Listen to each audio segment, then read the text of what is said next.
Yo, selamat datang kembali di channel Yuda Media HD di segmen Buzzer RP Rek Politik. Bareng saya Abdul, kita bahas lagi informasi tentang dunia politik dalam negeri ya teman-teman ya.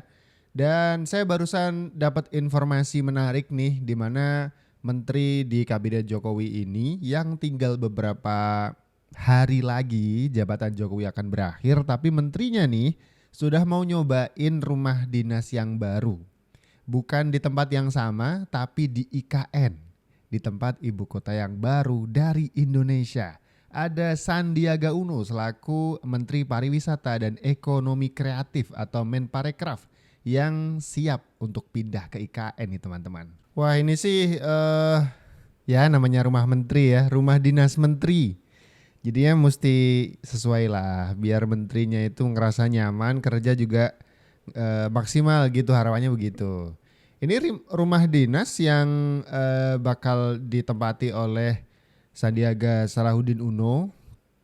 Beliaunya sendiri juga sudah bilang, saya siap pindah gitu. Ya, saya sih juga siap pindah ke rumah begini. Tapi ada tetangganya belum ya? Belum kayaknya ya. Jadi Menteri Menparekraf Sandiaga Uno ini siap pindah ke ibu kota negara atau IKN Nusantara, dan Sandiaga sendiri nantinya bakal menempati rumah dinasnya yang berada di Komplek RTJM Persil 104 Kawasan Inti Pusat Pemerintahan atau KIPP IKN. Jadi kalau tadi liputan Kompas barusan kita ngelihat bareng-bareng, itu canggih gitu, smart home. Jadi semua fungsi rumah itu bisa dikendalikan dengan aplikasi lewat smartphone begitu. Ada solar panelnya juga, kemudian ada juga panic button. Jadi ibaratnya ada satu tombol di mana ketika dipencet itu ada satu command center yang bakal merespon panic button. Misalkan ada serangan apa begitu ya. Siapa tahu ya kan. Karena komplek dari IKN ini kan dibangun awalnya tuh di tengah-tengah hutan begitu. Siapa tahu ada beruang. Enggak ya? Enggak tahu. Cuman di satu sisi ada menteri yang sudah siap untuk pindah ke rumah dinas yang baru di IKN Nusantara. Tapi di cerita yang lain nih teman-teman, ada kabar yang menyedihkan. Ada kabar tentang korupsi proyek rumah jabatan DPR. Wih. Beralih ke informasi lain, Saudara, Komisi Pemberantasan Korupsi menggeledah kantor Setjen DPR terkait kasus dugaan korupsi pengadaan rumah jabatan DPR. Kepala Bagian Pemberitaan KPK Ali Fikri menyebut penggeledahan untuk mengumpulkan barang bukti dugaan korupsi pengadaan perlengkapan rumah jabatan di Setjen DPR. Usai menggeledah kantor Setjen DPR RI, penyidik KPK membawa 2 koper dan 1 tas ransel hitam keluar dari gedung Setjen DPR. Juru bicara KPK Ali Fikri menyebut penggeledahan ini merupakan pendalaman atas dugaan kasus korupsi pengadaan rumah dinas DPR.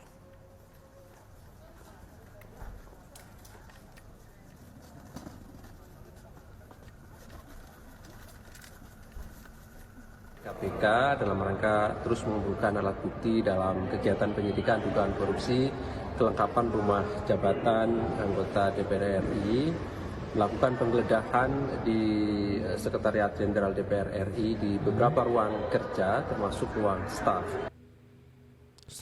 Penggeledahan yang dilakukan KPK di kantor Setjen DPR berkaitan dengan dugaan korupsi pengadaan rumah jabatan DPR tahun 2020. Diduga terdapat sejumlah pelanggaran atau markup dalam pengadaan barang dan jasa PBJ dalam proyek tersebut. Rumah dinas itu ada di Kalibata dan Ulu Jami. Dugaan korupsi ada pada pengadaan perabotan rumah.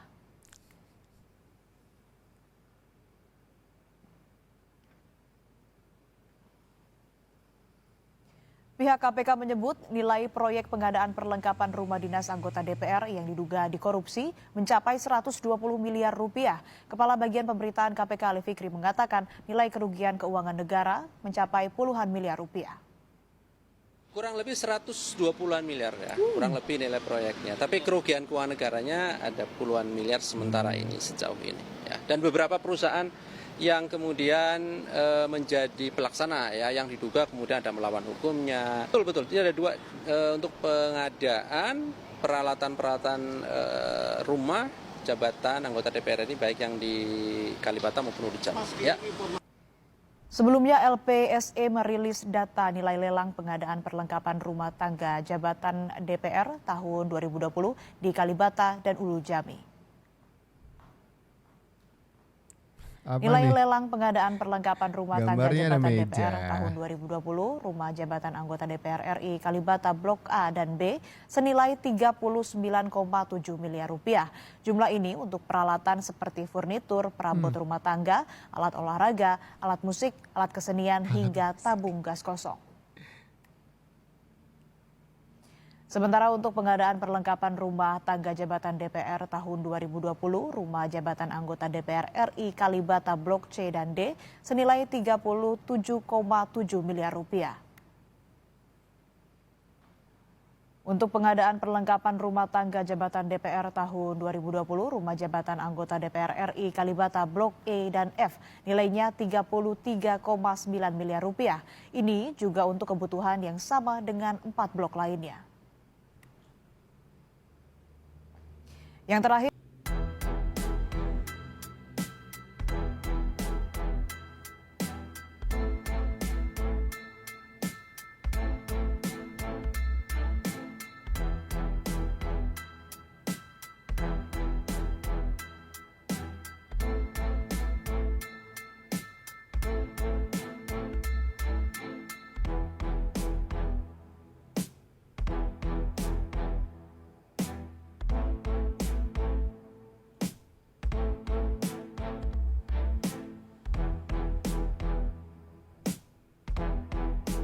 Hari ini tim penyidik KPK dalam rangka terus mengumpulkan alat bukti dalam kegiatan penyidikan dugaan korupsi kelengkapan rumah jabatan anggota DPR RI, melakukan penggeledahan di Sekretariat Jenderal DPR RI di beberapa ruang kerja termasuk ruang staf.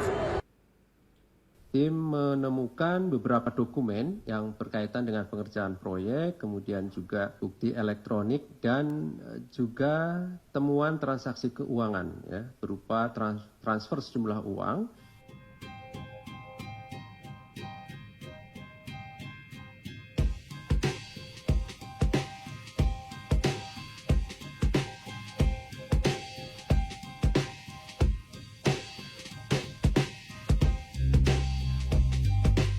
RI, di mana kemarin kami sudah sampaikan tim penyidik KPK melakukan penggeledahan begitu ya di tanggal 30 April itu melakukan penggeledahan dan sebelumnya di tanggal 29 tim juga melakukan penggeledahan di 4 lokasi yang berbeda. Jadi selain di kesekjenan DPR dan di seluruh ruangan di sana, baik itu ruang biro dan staf gitu ya di Sekretariat Jenderal DPR RI, tim penyidik KPK juga sebelumnya telah melakukan penggeledahan di 4 lokasi yang berbeda di wilayah Jakarta, yaitu di Bintaro, kemudian di Gatot Subroto, Tebet dan juga Kemayoran, yang merupakan rumah kediaman dan kantor dari para pihak yang telah ditetapkan sebagai tersangka dalam perkara tersebut. Jadi 2 hari berturut-turut ya, tanggal 29 dan 30 April.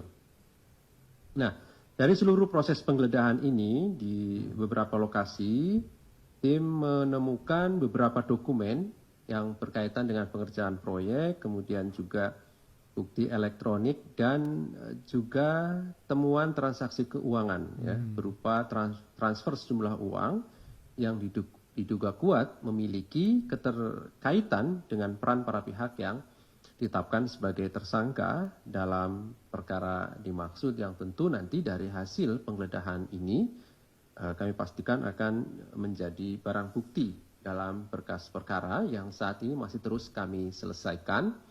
Dan kami juga ingin sampaikan dan pastikan bahwa dalam proses penyidikan ini KPK telah menetapkan beberapa pihak sebagai tersangka yang kami yakin teman-teman sudah tahu identitas dari para tersangka, namun sekali lagi nanti pengumuman resminya adalah ketika proses penyidikan ini cukup, pasti kami panggil para tersangka itu dan juga dilakukan penyelesaian proses-proses berikutnya pada penyidikan, baik itu penahanan maupun lain-lainnya, sesuai dengan kebutuhan dari tim penyidik KPK, begitu ya.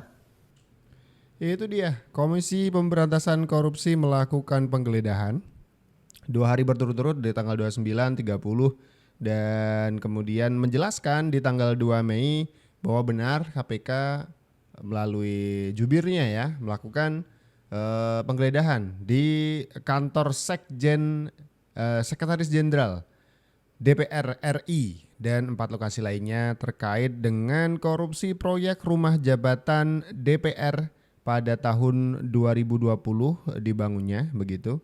Dan kemudian secara lengkap itu total dari proyek ini ada seratusan miliar, tapi kemudian yang dikorupsi dugaannya adalah puluhan miliar gitu. Wah, ini yang dikorupsi lucunya lagi adalah di bagian soal pengadaan alat-alat rumah tangga. Panci, kemudian kompor ya kan, tabung gas kosong. Wah, bisa puluhan miliar ya ternyata ya. Keren. Gak keren juga sih, maksudnya markupnya itu terlalu ini gitu. Dan yang lagi gempar juga hangat dibahas di mana-mana bahkan di media sosial adalah tentang kinerja divisi yang lain nih. Ini bukan KPK, bukan DPR tapi Bea Cukai. Lagi rame banget di media sosial. Bea Cukai ini lagi diviralin sama netizen yang barang-barangnya banyak terkatung-katung dan tersita di Bea Cukai, nggak buru-buru bisa diterima oleh pemesan atau yang berhak untuk menerima itu. Mungkin kiriman dari luar negeri masuk ke Bea Cukai itu nggak buru-buru lolos gitu, pemeriksaannya lama banget. Dan bahkan yang viral adalah Bea Cukai itu menahan hibah alat belajar SLB, sekolah luar biasa, yang akhirnya diviralin oleh netizen dan jadi kasus deh. Sorotan selanjutnya datang dari Ditjen Bea dan Cukai yang akhirnya menyerahkan alat belajar yang dihibahkan perusahaan Korea Selatan kepada SLB Pembina Tingkat Nasional Jakarta. Sebelumnya alat belajar tersebut tertahan lebih dari setahun lamanya di sebuah gudang perusahaan jasa titipan di Tangerang, Banten. Awalnya alat belajar keyboard Braille yang tiba pada 18 Desember 2022 ini diberitahukan sebagai barang kiriman oleh sebuah perusahaan jasa titipan. Oleh karena itu, Bea Cukai menetapkan penarifan hingga ratusan juta rupiah sesuai mekanisme pemerintah. Pihak SLB pun keberatan untuk melanjutkan pengurusan barang sehingga keyboard tersebut tertahan di gudang dan dikategorikan sebagai barang tidak dikuasai atau BTD oleh Bea Cukai. Namun setelah diketahui sebagai hibah, barang itu telah ditetapkan bebas bea masuk dan pajak lainnya sesuai peraturan. Baru terbuka, barang itu bukan barang kiriman, tetapi adalah barang hibah. Hibah, hadiah dan pemberian gitu. Baru di-invite 2024. Gimana sih? Barang hibah. Nah, setelah kita tahu bahwa itu barang hibah, maka kita kasih info bahwa kalau barang hibah itu pemerintah itu bisa fasilitasi, negara itu bisa fasilitasi. Untuk barang hibah, untuk kepentingan pendidikan atau sosial, ada PMK-nya mengamanatkan untuk tidak dikenakan bea masuk atau pajak dalam rangka impor. Ini infonya nggak jelas sih. Masa hampir 2 tahun info nggak jelas tuh nggak ditelusuri gitu, malah kemudian dijadikan barang tidak bertuan gitu, digudangin ya kan, karena nggak ada yang ngambil, nggak ada yang ngurus nih. Ya mana mau sekolahnya ngurus, hibah itu kan gratis. Masa masuk ke Indonesia suruh ngurus bayar ratusan juta? Padahal itu kan hibah. Itu keyboard untuk orang tunanetra gitu ya, atau siswa tunanetra SLB, keyboard Braille gitu. Hibah dari perusahaan Korea untuk salah satu sekolah SLB di Jakarta. Waduh gimana nih, ini perlu mendapatkan perhatian dari pemerintah nih. Teknis-teknis seperti ini, sistem-sistem yang belibet, ya maksudnya mungkin aman dan sistematis gitu ya. Ada prosedur-prosedur yang mesti dilewatin. Cuman kalau info dari awal itu nggak jelas, terus prosedurnya juga belibet, ada biaya-biaya tambahan, kan merugikan gitu buat kita warganya.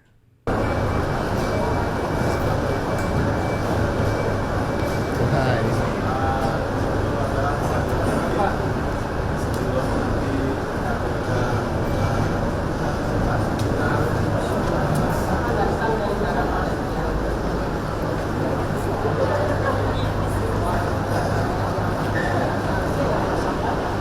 Ini adalah Kami hormati para kiriman dan penyerahan. liputan dari Kompas TV News. Ini juga kemudian menyoroti Direktur Jenderal Bea Cukai Askolani yang ternyata dari LKHPN atau mungkin laporan harta kekayaan penyelenggaraan negara pada Desember 2023 itu dia punya harta kekayaan mencapai 51,8 miliar. Pak udah kaya begitu Pak, masa hibah ditahan? Jangan dong. Kita masyarakat pengen merasakan hak yang sama juga. Bapak kan udah 518 miliar tuh. Kan udah punya banyak. Dipermudah dong hidup kita, ya Kak?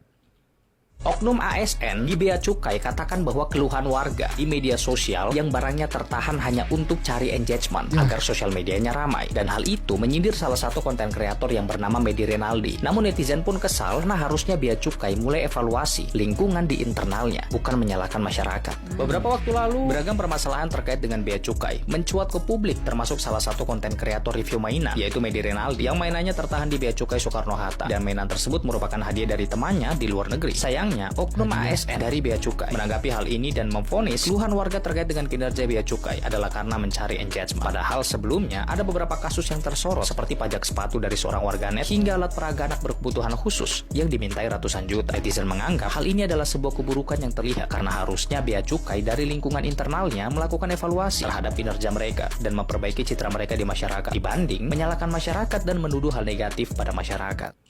Sebagai pelayan publik ya ASN di Bea Cukai ini seharusnya lebih gimana ya, proaktif lah terhadap laporan-laporan yang masuk. Jangan kemudian malah nuduh, katanya netizen nyari engagement, nyari perhatian gitu. Makanya usilin Bea Cukai. Padahal emang laporan ya. Ada mulai barang mainan hibah, kemudian sepatu yang pajaknya itu lebih mahal daripada harga sepatunya. Dan yang paling parah kan hibah tentang alat belajar SLB. Duh, gimana nih? Menyangkut barang yang dikirimkan untuk sekolah luar biasa. Barang tersebut adalah keyboard 20 buah dan barang kiriman tersebut oleh perusahaan jasa titipan, dalam hal ini DHL, yang tertanggal 18 Desember 2022. Jadi sudah cukup lama barang ini. Karena nilai barang di atas 1.500, maka DHL mengajukan untuk pemberitahuan import barang khusus pada tanggal 28 Desember tahun 2022. Dan menggantikan tujuannya dari sekolah luar biasa SLB sebagai badan kepada perorangan, dalam hal ini kepala sekolahnya. Namun sejak tanggal 17 Januari 2023, Bea Cukai meminta dokumen pendukung untuk permohonan tersebut dan proses ini tidak dilanjutkan, menyebabkan barang itu terkatung-katung.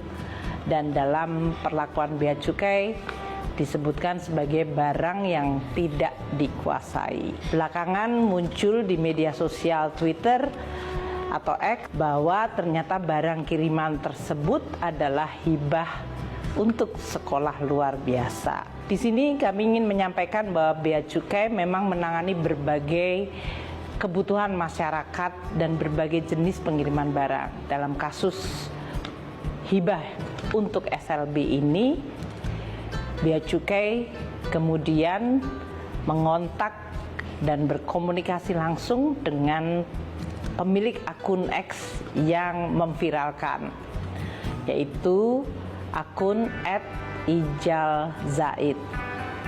Dan saat ini ada komunikasi dan respon yang baik. Saya telah meminta kepada Bea Cukai untuk segera menyelesaikan masalah ini, termasuk kebutuhan di dalam kelengkapan dokumentasi dan juga perlakuan bea masuk yang bisa dikecualikan untuk barang hibah, apalagi untuk keperluan sekolah luar biasa. Bea Cukai Soekarno-Hatta akan menyelesaikan pada hari Senin nanti dengan pihak sekolah luar biasa dan diharapkan ini akan selesai. Jelajahi cara baru. Seperti kasus pengiriman sepatu oleh atau yang diterima oleh saudara Radika Altaf yang mengeluhkan mengenai pengenaan bea masuk dan pajak. Sesudah diteliti, ternyata ditemukan bahwa persoalannya adalah pada nilai sepatu tersebut yang diberitahukan oleh perusahaan jasa titipan DHL, di mana nilai yang dilaporkan oleh jasa DHL lebih rendah dari harga sebenarnya. Bea Cukai melakukan koreksi untuk penghitungan bea masuknya. Dan ini mengakibatkan pembayaran denda. Pembayaran denda itu dilakukan oleh perusahaan DHL, jadi bukan oleh saudara Radika Altaf. Saat ini masalah ini sudah selesai. Sepatu tersebut telah diterima oleh penerima barang dan kewajiban kepabeanan telah diselesaikan. Intinya kalau menurut saya sih Bea Cukai perlu public relation atau mungkin penyampai info kepada masyarakat tuh lebih lugas, lebih menjelaskan begitu. Karena dengan simpang siur begini masyarakat jadi berpikiran buruk nih terhadap Bea Cukai. Masyarakat yang beli, kita yang beli pakai duit sendiri, kenapa kemudian dipajakinya jadi menyusahkan gitu. Seperti isu tentang sepatu impor ya kan yang barusan dijelaskan oleh Menteri Sri Mulyani. Harganya itu 10 juta, pajak masuknya itu 31 juta. Jadi malesin kan. Tapi kemudian sudah dijelaskan ya. Ya mungkin kita semuanya perlu belajar juga tentang aturan main di Bea Cukai ini seperti apa. Biar kita juga ikut aturan. Cuman kemudian kita paham lah gimana cara mainnya gitu. Biar nggak cuman protes-protes juga. Biar paham gitu. Intinya semuanya jalan lah, aturan mainnya jalan. Lagian kalau misalkan masuk ke keuangan negara kan untuk membantu pembangunan dan ya intinya masuk ke uang negara lah kan begitu. Ada baiknya juga. Cuman intinya PR-nya banyak lah. Bagaimana komunikasi itu disampaikan dengan baik lah dari Bea Cukai ke masyarakat. Setuju nggak? Oke, segitu dulu video Buzzer RP kali ini. Kita ketemu di video-video selanjutnya. Salam.